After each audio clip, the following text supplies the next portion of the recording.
Para você que está chegando agora, que Deus abençoe grandemente o seu coração e vamos ao nosso vídeo de hoje. Bem, um pouco antes de ser preso, Jesus falou a Pedro e comunicou-lhe a respeito de um pedido que Satanás havia feito a Deus. Naquele momento, o Senhor disse a Simão ter rogado por ele e deu-lhe algumas instruções a respeito dos dias que viriam. No vídeo de hoje, esse é o background que envolvia Jesus e Pedro.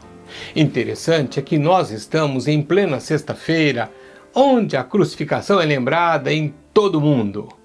Provavelmente você vai ver esse vídeo amanhã, sábado, mas eu estou gravando hoje na sexta-feira. Bem, se você é um daqueles que gosta de investigar as ocorrências bíblicas, segue comigo e preste atenção ao que vem agora. Vamos lá? Vamos juntos?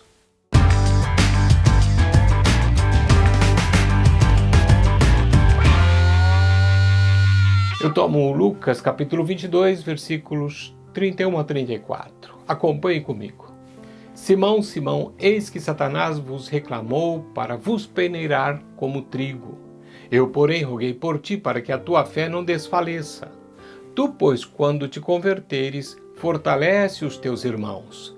Ele, porém, respondeu: Senhor, estou pronto a ir contigo tanto para a prisão como para a morte. Mas Jesus lhe disse: Afirmo-te, Pedro, que hoje 3 vezes negarás que me conheces antes que o galo cante. Minha gente, Lucas registra a enfática advertência de Jesus a Pedro sobre a terrível prova que enfrentaria nas horas seguintes. De fato, Jesus indicou o que já havia sido concedido a Satanás, ou seja, que ele recebeu permissão para peneirar a Pedro como trigo. Isto pode fornecer algum entendimento sobre a metodologia de agressão do diabo. É razoável pensar que naquela noite Satanás centraria seus ataques a Jesus, o qual sem dúvida o fez, pois a hora do Salvador havia chegado. No entanto, nesse contexto, o maligno escolheu a uma das ovelhas do pastor e em seguida a todo o rebanho para afligi-lo com a tentação pierasmos, ou seja, a tentação com o propósito de fazer cair, de fazer fracassar. Talvez ao perceber a inutilidade de fazer tropeçar a Jesus em um confronto face a face, Satanás se volta contra um de seus amados. Esta ação pode ter sido um truque do maligno para fazer com que o bondoso pastor se concentrasse em uma das suas ovelhas e não em sua própria agonia. Se Jesus se envolvesse, não estaria preparado para o cálice que deveria beber, um cálice sem comparação em toda a eternidade. Isto é especulativo e nunca saberemos a resposta até chegarmos ao céu. Contudo, está claro que Jesus amou os seus até o fim. Ele orou por Simão, apesar de que ele mesmo iria sofrer muito mais e seria tentado muito além das limitações de seu discípulo. Satanás já havia apresentado seu pedido a Deus para se ir andar com Pedro, mas Jesus também orou pedindo em favor do apóstolo. O Altíssimo ouviu e atendeu a ambos. Nesse ponto, Pedro deve ter experimentado um tanto de incredulidade. Ele cria em Jesus e sabia, sem sombra de dúvidas, que Jesus era o Cristo, o Filho do Deus vivo.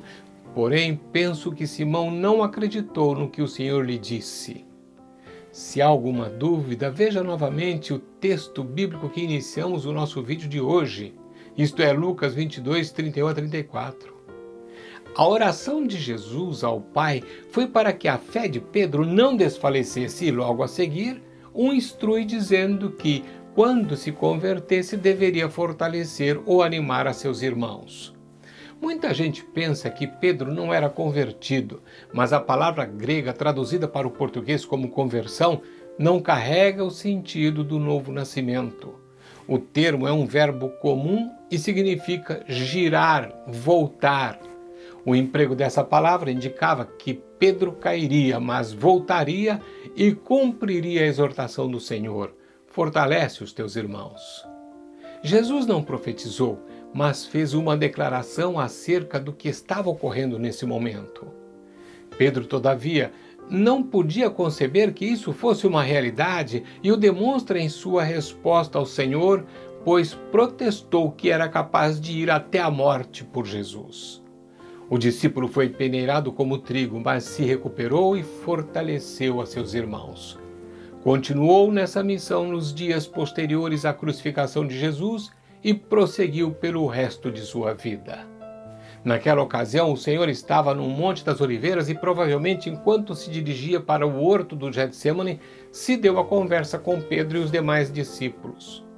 Judas sabia que Jesus usava aquele lugar para orar e, portanto, naquela noite aconteceria a traição. Mas por que num horto? A história humana começou num horto, como também o pecado humano. Para os redimidos, a história total chegará ao seu cume na Jerusalém celestial.